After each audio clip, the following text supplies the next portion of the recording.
In discussing example 3, this is what I asked you to do in the last video. For letter A, the left Riemann sums, if I type this in correctly, you should get about what's shown on the screen. This is an under approximation. The right Riemann sum is an over approximation at about 19.8172. And the trapezoids comes out to approximately 17.1506. Now, if you didn't know this, you could add the left and the right and divide it by 2, and that's how you get the trapezoids. All right, so that was an approximation of an area. Sometimes you could figure out the actual area. Let's draw a picture of this graph. Y equals 2x. So it's just a nice linear equation. And we're going to find the area from 0 to 4. Well, should we use rectangles here? Absolutely not. This is a triangle. Now, the area of a triangle, let's see, so I'm going to just write this out. 2 to 4. The area of a triangle is 1/2 times the base times the height. So what's the height? Well, to figure that out, we just take 4 and plug it into our function. So that would be 8. So that would give us a 16. Okay, so I talked about area under the curve here. In all the cases so far, our function's been non-negative. So the area and the integral are the same. Now, if the function is negative, though, like down there, and I ask for the area under the curve, that's the area above the curve, so it's kind of the opposite of what I'm asking for. Okay, so in general, an integral doesn't give us the area, but it does give us the net accumulation over the interval. So I could talk about that using this picture here. When we're going from left to right, and I say the area under the curve, okay, this is positive, and this would be negative. Okay, imagine it like this. You have a friend here. He's got a nice hat, right? Everybody likes hats. Okay, and so this guy decided to join the swim team. When he joined the swim team, he added, let's say, 7 friends. Okay, but then he was trying to win a race and ended up getting disqualified. People weren't happy, so he lost 3 of those friends. But then he redeemed himself, and he swam really well in the last race, so he gained back 3 friends. So let's say the areas are 3. Okay, so if he started with, who knows, maybe 2 friends. Now he has 9, because we added 7 when he joined the swim team. Took away 3, so he's down to 6. And then we're adding 3, so now he's at 9 again. Okay, so keep in mind, that's going forward. Let's talk about the reverse. We're going backwards in time. You can think about this. I think it's on your next page, right? We're going backwards. All right, so let's talk about this scenario going backwards. So if we go backwards, this guy started with 9 friends, and going backwards, now he's only at 6, so he actually lost some. That's why when we go backwards, this would be, anything above would be negative. Okay, so now we're going backwards, jumping from 6 to 9 friends. Okay, that was before the disqualification. So we actually gained friends. This is positive when we're going backwards. And then when we go back to before he joined the swim team, we're going from 9 to 2. So this would be a big fat negative there. So it's important to notice what direction you're going when you're working with integrations. Okay, so in general, the integral from A to B is the opposite of the integral from B to A. Area is always positive. Okay, integrals aren't, but area is. So if I'm asking for the area, I just want this plus this plus this. But if I'm asking for an integral, you have to be careful with the signs. So we can look at that with an example here.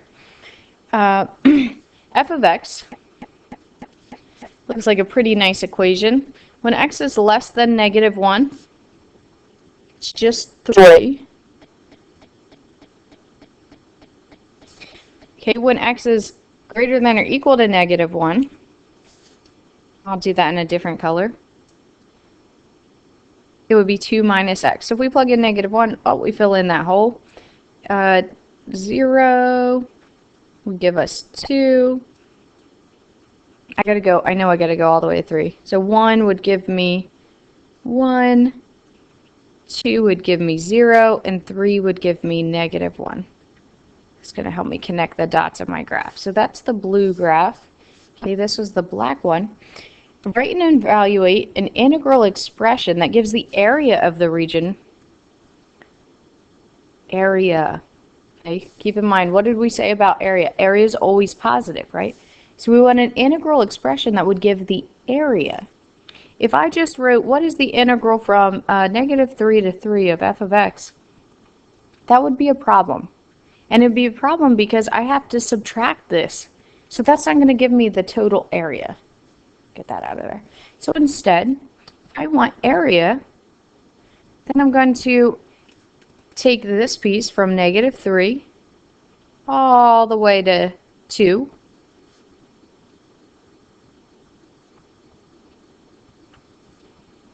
And then I'm going to take the piece from 2 to 3. And instead of adding it, because it's going to be negative, I'm going to subtract it. So if I subtract a negative, I'm really adding that piece to the equation. So the area would be given by this integral expression. And this is something we could find, so why not? The area, that's a nice looking trapezoid. 1/2 of the height would be 3, times the sum of the bases. So what do we have? 2, and that's at 2. 2 plus 5. And then the area of this triangle, since it's negative and it's going to be negative over here. So 1/2 times 1 times the height is 1. All right, so things that I kind of did here, I'm looking at breaking up an integral into different pieces. And sometimes I have to change the sign if I'm focusing on area. But in general, if I want to go from A to B, I can go from A to C and then C to B, and I still get the same thing. Oops, wrong way. Come on. Okay. Too far. Okay, so the area, we could break it apart into each piece, determine whether it's positive or negative, or if this is easier, we just take the absolute value of our function. That turns everything positive. So this is something you can use your calculator for. Find the area of the region bounded by the graph of f of x equals e to the x minus 3. So e to the x minus 3 would look something like that. Okay, there's y equals 3. The x-axis and the vertical lines from 0 to 3. So e cubed minus 3 is still pretty big. I guess I should draw it a little further. Good enough. Okay, there's x equals 3, x equals 0. So we have, I want the area of the region bounded by this and this. Some of that is below the x-axis. So I'm going to have to tell my calculator, make it all positive. So we're going to do absolute value of e to the x minus 3. Okay, my calculator told me that the area is about 10.085. All right. Let's look at this example. It's a pretty good one. So the area of this part is A1. The area of this part is A2, or area 2.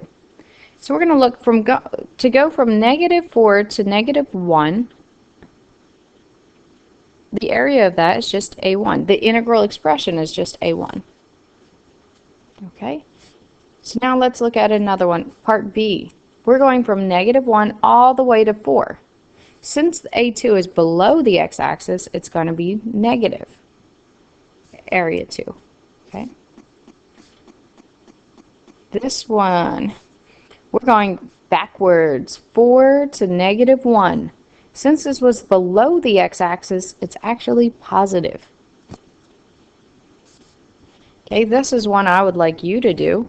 From -4 all the way to 4. What expression would give that integral answer? Okay, and then I can't even do this, can I? Because I'll give it away. So -4 to +4. Then I'll help you with this part. Take -2 times the quantity from -1 to 4, still going this direction, which would be a -a2.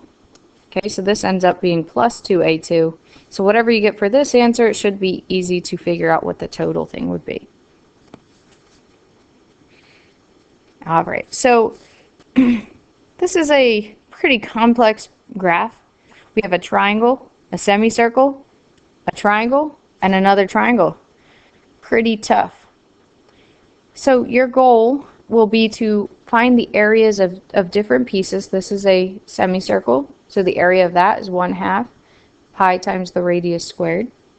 We're going to have a triangle, and maybe even this little guy over there. I think that's a good one to save for another day, though.